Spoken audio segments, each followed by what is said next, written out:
म्हणजे अधिकृत 4 उमेदवार असल्यामुळे आज अचानक हे अपक्षाचे नारळ जे आज फोडण्यात आलं प्रचाराचं, ही धक्कादायक घटना नांदेड शहरात झालेली आहे.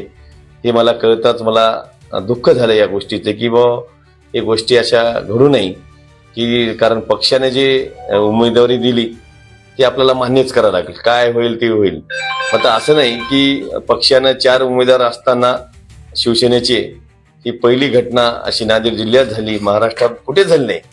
तर ही घटना जे आज विधानसभेचे आमदार, मी नाव घेऊ शकत नाही, आणि विधान परिषदेचे आमदार यांनी नारळ फोडण्याचा प्रयत्न केला, नारळ फोडलं प्रचाराचं. मध्ये ही घटना आपले शिवसेनेचे उमेदवार असताना हे व्हायला नाही पाहिजे होतं. आणि जे उमेदवार एकदा पक्षाने दिली ते मान्य करावं लागणार नाही. गलत केली काय वाईट केली हे वरच्या नेत्याला माहित आहे.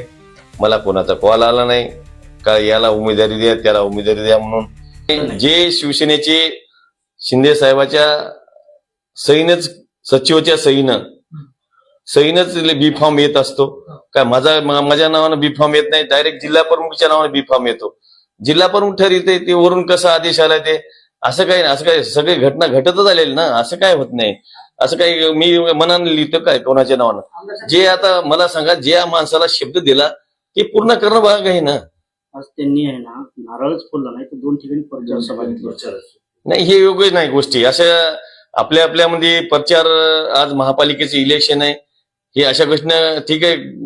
घरात भांडण तर घरात येऊन बोलावाला, जे तुझं इथं चुकाले, मी लहान आहे त्याच्यापेक्षा, ते मोठे आहेत, आदर्श आहेत, त्याला अनुभव आहे. बाबूराव कोळीकर हे विधानसभेचे आमदार आहेत, त्यांनी आज 30 वर्षापासून काम करतात.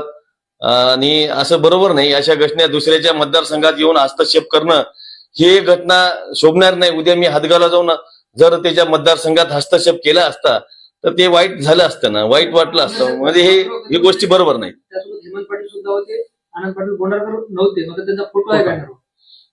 आता ते आम्ही सांगितले वरच्याला सांगितले की हे आमच्या आमदाराचे फोटो वापरून अपक्ष उमेदवार जनतेमध्ये गैरसमज करत आहे. आमचे शिवसेनेचे उमेदवार हे 4ही उमेदवार राहतील आणि 4ही उमेदवारच जनता साथ देईल. या निमित्ताने सांगतो, असे कित्येक आले तरी अपक्षाला आम्ही भिणारी माणसं नाही. पक्षाची माणसं, बांधलेली माणसं, पक्ष जे निर्णय घेईल ते मान्य राहील. मला तक्रार करायची काय, सगळ्याला माहीत झाले, मीडियाला माहीत झाली. तक्रार आम्ही काय कशाला करा, आम्हाला काय करायचं कर तक्रार. मीडियाला दखल घेईल ना, शिंदे साहेब दखल घेतील. असं नाही की श्रीकांत शिंदे साहेब दखल घेतील, त्याला काय म्हणजे आम्हाला दोघांनाही बसतील असं काही नाही.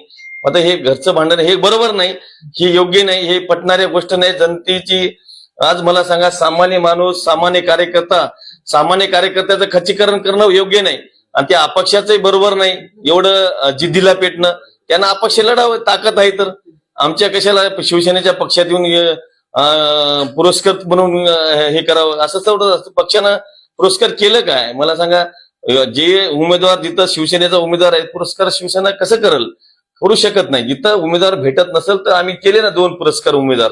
आम्ही आमच्या नांदेड जिल्ह्यामध्ये, नांदेड महापालिकेमध्ये चांगले पुरस्कार उमेदवार घोषित केले आपल्या शिवसेनेसोबत. असं नाही, कारण ते तिथं उमेदवार असताना त्याला डिस्टर्ब करणं बरोबर नाही.